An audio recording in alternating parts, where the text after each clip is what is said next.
Oi, pessoal! Hoje a gente vai mergulhar numa reflexão bem profunda, inspirada no 100º texto do professor Márcio Eda, lá do blog Jornada da Escrita.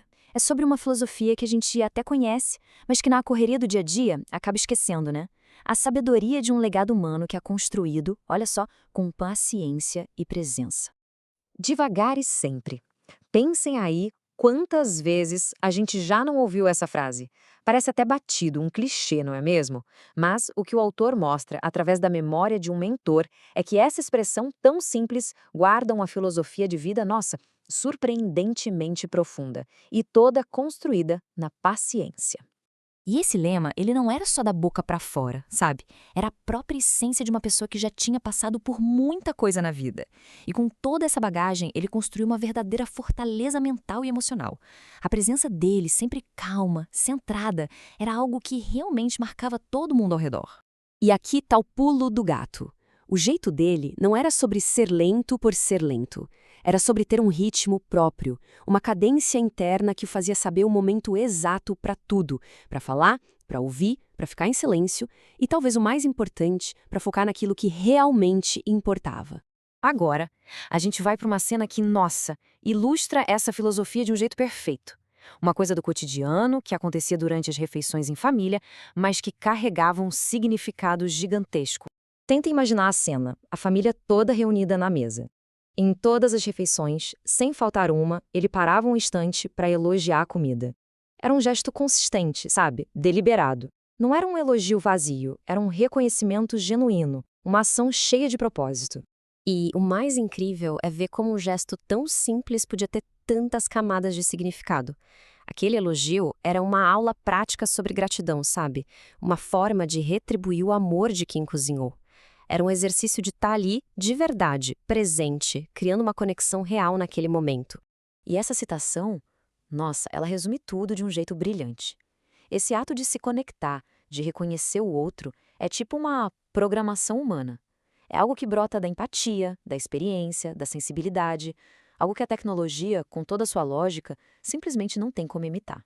Mas, olha, a sabedoria desse mentor não ficava só na presença física dele, não. Ela viajava. Vamos ver agora uma outra forma muito poderosa de passar conhecimento. Cartas pessoais, escritas à mão, que ele enviava quando o autor do texto estava morando fora do país. Pensa no impacto disso hoje. Receber todo santo mês uma carta com conselhos, com conforto, escrita com todo cuidado e carinho. Numa fase de desafios, essas cartas eram como uma bússola, sabe? Um norte que guiava e acalmava. Era aquela relação rara, de mestre e pupilo se formando ali. E as lições que vinham nessas cartas eram super práticas. Ele ensinava a cultivar a paciência, a segurar a raiva, a lidar com o medo, a superar a insegurança.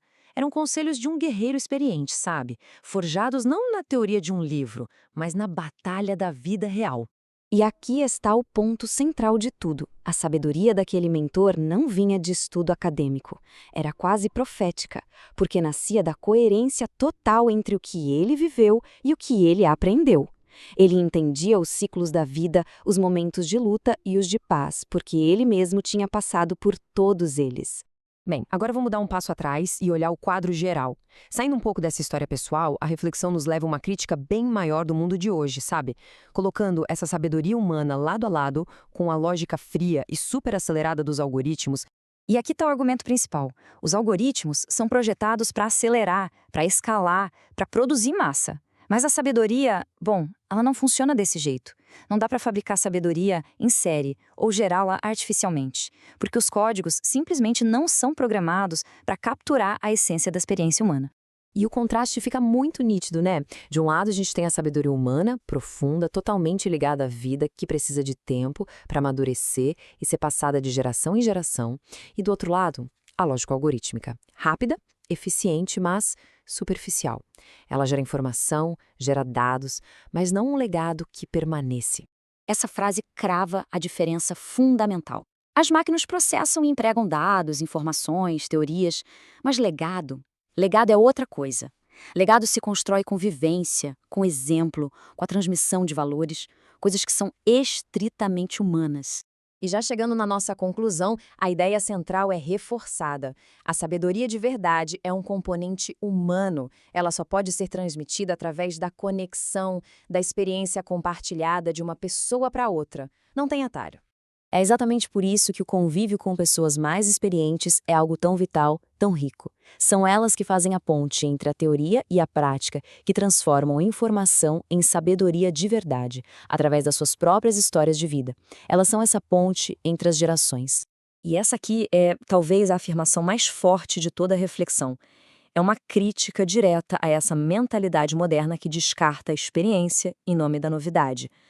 É um chamado bem sério para a gente reavaliar o que tem valor de verdade. E no fim, tudo isso nos deixa com uma pergunta, que é como um espelho virado para cada um de nós. Se a sabedoria é essa corrente que não para, passada de geração em geração, qual é o nosso papel nisso tudo? Que tipo de sabedoria a gente está cultivando hoje para deixar como legado? Fica aí a reflexão.